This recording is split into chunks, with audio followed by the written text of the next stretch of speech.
Prevention is better than cure. ये कहावत जिंदगी में बड़े ही काम की है, क्योंकि बीमारियां तो आती जाती रहती हैं, लेकिन अगर इनके बारे में सही जानकारी हो तो क्या ही बात है।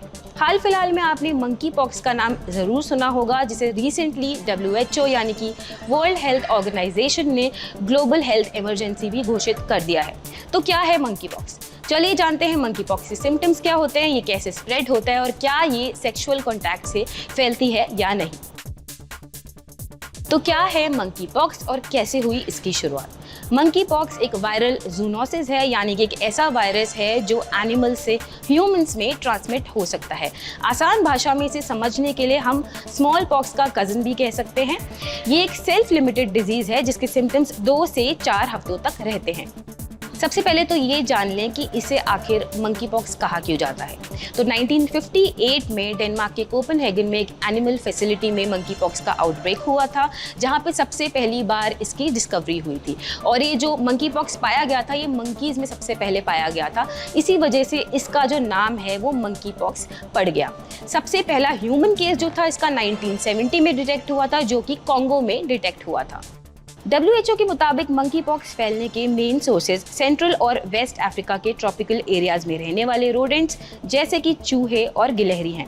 इसके 2 स्ट्रेन्स हैं, एक कॉन्गो बेसिन में पाया जाता है जो ज़्यादा सीवियर है, और दूसरा वेस्ट अफ्रीका स्ट्रेन है जो कि कम सीवियर है। जो करंट आउटब्रेक चल रहा है उसमें ऐसा माना जा रहा है कि स्ट्रेन 2 जो है, यानी कि वेस्ट अफ्रीका स्ट्रेन जो है, वो अभी फिलहाल फैल रहा है।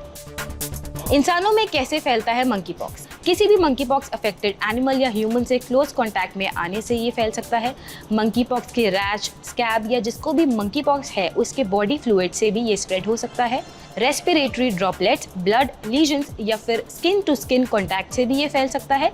WHO के मुताबिक ठीक से ना पकाए गए हुए मीट को, जो कि अगर इन्फेक्टेड है तो भी ये आपको फैल सकता है। सेक्सुअल कॉन्टैक्ट जैसे कि ओरल, एनल या वेजाइनल सेक्स या मंकी पॉक्स अफेक्टेड पेशेंट के प्राइवेट पार्ट्स टच करने से भी ये फैल सकता है। कंटैमिनेटेड ऑब्जेक्ट्स जैसे कि बेडिंग हो गया, फैब्रिक हो गया, उनसे भी ये फैल सकता है।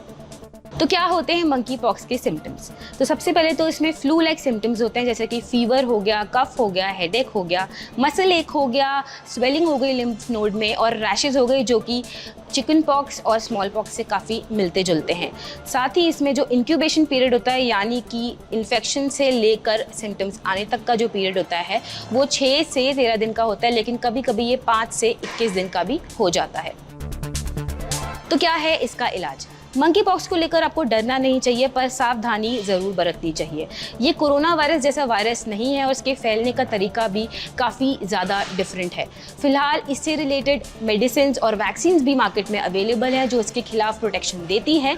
WHO के मुताबिक स्मॉल पॉक्स की जो वैक्सीन हैं वो भी मंकी पॉक्स के अगेंस्ट 85% तक प्रोटेक्शन देती हैं। तो ये था मंकी पॉक्स के बारे में। ऐसी और वीडियोस और एक्सप्लेनर्स के लिए आप जुड़े रहिए जी बिजनेस के साथ, और हमें सोशल मीडिया पर फॉलो करना ना भूलें।